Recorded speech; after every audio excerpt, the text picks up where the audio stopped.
सेवा में वह रहते हैं।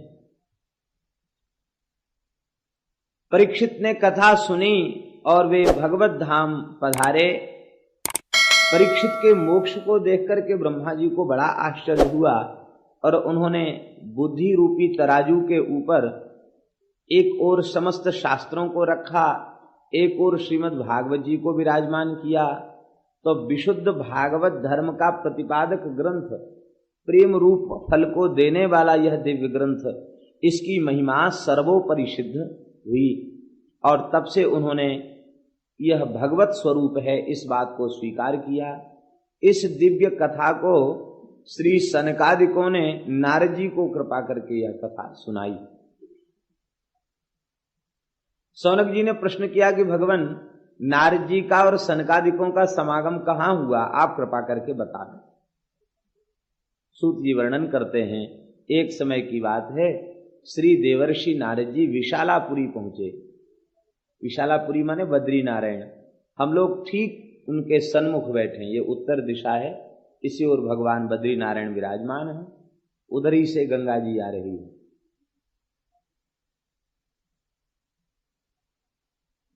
तो श्री बद्री नारायण भगवान के निकट पहुंचे। वहां उन्होंने क्या देखा कि 4 ब्रह्मर्षि सामने प्रकट हो गए, सनक, सनंदन, सनातन और सनत कुमार। ये महर्षि प्रकट हो गए। इनको देखकर नारद जी ने नमस्कार किया। नारद जी को देखकर इन महात्माओं ने पूछा कि हे देवर्षि नारद जी, आप अतिशय दुख और चिंता से व्याकुल क्यों हैं और इतनी व्याकुलता से कहां दौड़े चले जा रहे हैं और कहां से आप पधारे हैं? जैसे किसी लोभी पुरुष का धन नष्ट हो जाए और वह बिना धन के व्याकुल हो जाए, ऐसे ही आप व्याकुल दिखाई पड़ रहे हैं। यह व्याकुलता आपकी कोटि के महात्माओं के लिए उचित नहीं। तवेदम मुक्त संगस्य नोचितम वद कारणम। दुख होता किसको है? आसक्तिवान को दुख होता है, और जो आसक्ति शून्य है उसे काहे का दुख?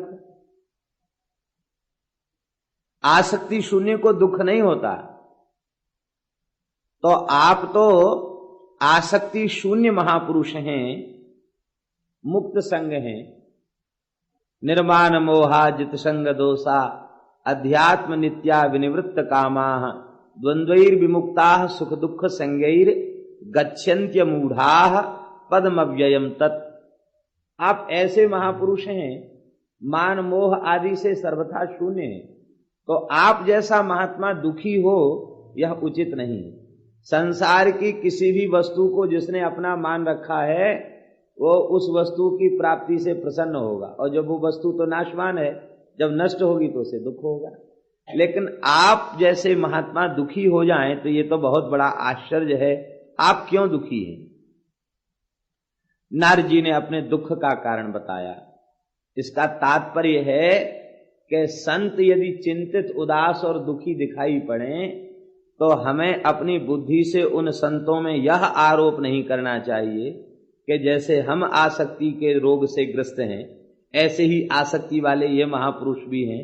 उस समय हमें अनुभव करना चाहिए कि जरूर यह पर दुख कातरता का ही ये स्वरूप प्रकट हो रहा है।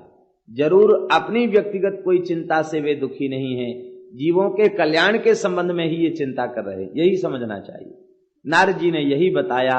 मैं पृथ्वी को सर्वोत्तम मान करके पृथ्वी पर गया और पुष्कर, प्रयाग, काशी, गोदावरी, हरिक्षेत्र, कुरुक्षेत्र, श्रीरंगम, सेतु बंधन आदि आदि समस्त तीर्थों में गया, लेकिन मन को संतुष्ट करने वाला कल्याणकारी साधन कहीं नहीं दिखाई पड़ा। उसका कारण क्या है? बोले कल्याणकारी साधन जितने हैं उन साधनों को उदर पूर्ति करने वालों ने अपनी उदर पूर्ति का साधन बना लिया। और जब वे ही साधन जो कल्याणकारी थे वे ही रोजी रोटी बन गए, उदर पूर्ति का साधन बन गए, तो किसी संत के चित्त में संतोष कैसे होगा? हमने कहीं संतोष नहीं देखा। सत्यम नास्ति, सत्य नहीं है, तपस्या नहीं है, शौच नहीं है, दया नहीं है, दान नहीं है, कुछ भी नहीं बचा। इसका तात्पर्य क्या सर्वथा अभाव से नहीं, इसका तात्पर्य प्रायः प्रजा में इनका अभाव दिख रहा है।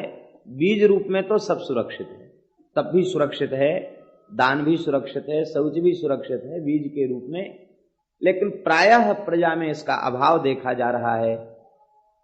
ये संसार के लोग कैसे हो गए, वर्तमान युग के लोग कैसे हो गए? नारजी कहते हैं ये उदरम भरी हो गए। उदरम भरी, इसमें कौन प्रत्यय हुआ? ऋणनिक प्रत्यय हुआ है।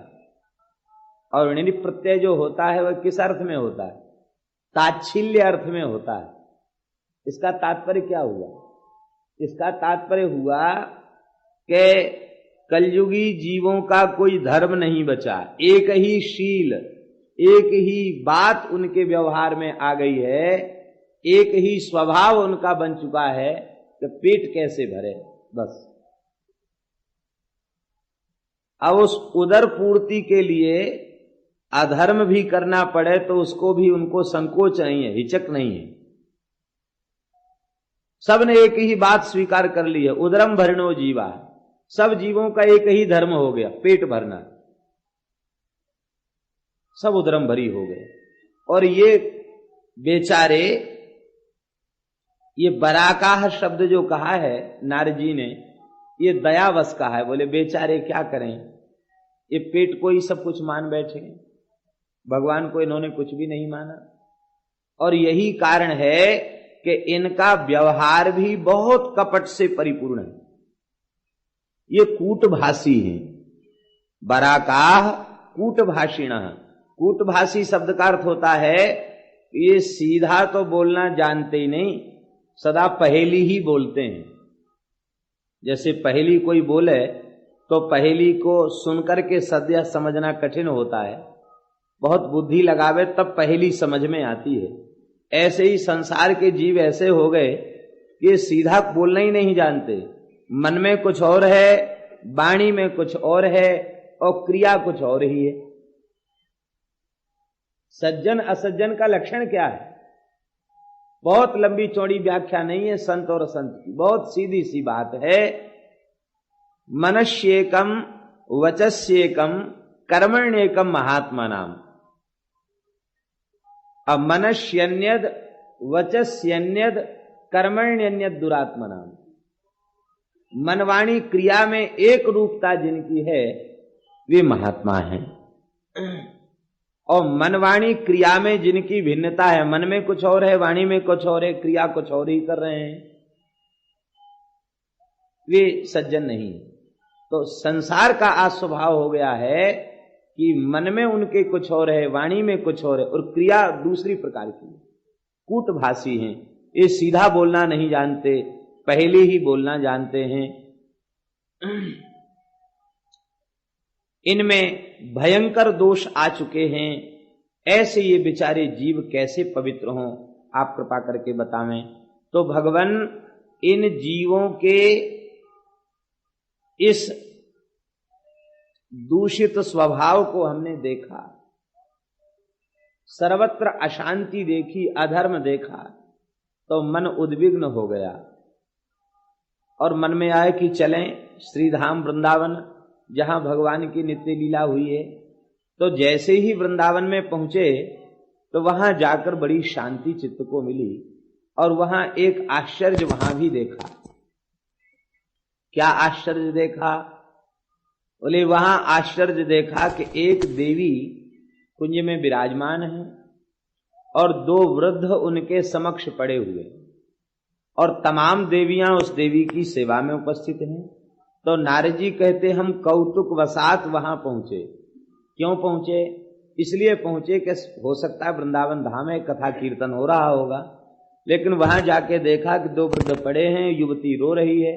तब ये बात समझ में आ गई कि नहीं नहीं, यहां कथा कीर्तन नहीं हो रहा है, यहां तो कोई संसार की घटना घट गई है, ये वृद्ध पड़े हैं, ये रो रहे हैं। तो सहसा में वहां से चल दिया। तो वह देवी उठकर खड़ी हुई और उसने कहा महात्मन कहां जा रहे हैं? भो भो साधो क्षणम तिष्ठ मच्चिंतामपि नाशय। हे महात्मन, एक क्षण रुक जाइए और मेरी चिंता का नाश कीजिए। आपका दर्शन संपूर्ण पापों को निवृत्त करने वाला। साक्षात भक्ति महारानी है ये, और भक्ति महारानी को भी संत के दर्शन से शांति मिल रही है। ये आश्चर्य।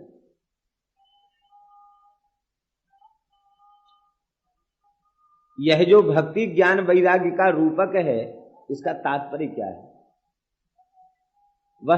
वस्तुतः ज्ञान भी नित्य है, वैराग्य भी नित्य है, और भगवान की भक्ति भी नित्य है, क्योंकि ज्ञान वैराग्य भगवान में अखंड रूप से विराजते हैं, उनका कभी क्षय नहीं है। और भक्ति भगवान की प्रिया है, इसलिए उनका भी कभी नाश नहीं है, उनका भी क्षय नहीं है।